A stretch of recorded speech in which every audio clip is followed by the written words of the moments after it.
So I want to ask about the foreign flag thing. I always admired DeSantis, certainly during COVID. I thought he was just a remarkable leader, interviewed him many times. I know him and his wife. And it was the foreign policy stuff that made me wonder, like, what is this? And how controlled is he by Ken Griffin and the rest of his donors? And then he had this moment where he signed a hate speech law out of the country. He flew to a foreign country, Israel, to sign a hate speech law for Florida.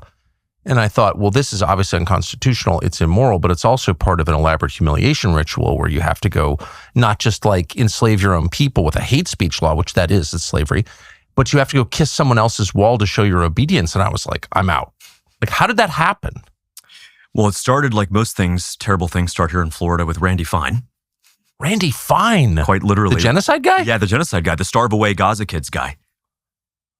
I can't even believe he's real. So what did he have to do with it? So he introduced this law, which effectively criminalized anti-Semitism in Florida. Now, look, Tucker, I think you and I and your viewers recognize that any form of religious hatred should be condemned unequivocally. Well, of course, yeah, I have condemned it. I've condemned anti-Semitism. I've condemned attacking people for being Muslim, what their kids are evil too. Right. I was called a jihadi for that. I'm against all of it, and I'm certainly opposed to the anti-Christian hate from, which is perhaps the most virulent.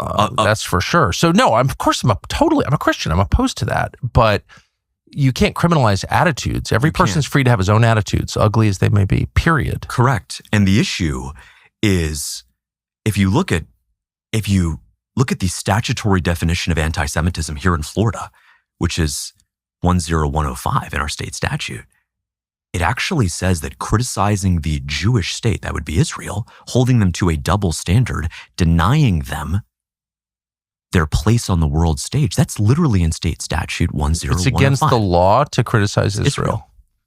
Think about that. So if you're a college student at FSU and you're having an earnest, good faith debate with someone who sympathizes with the Israeli cause, you with the Palestinian cause, whatever the case is, and one of you says Netanyahu is a war criminal or Israel is committing genocide, you could literally be punished and expelled from your taxpayer-funded university by that.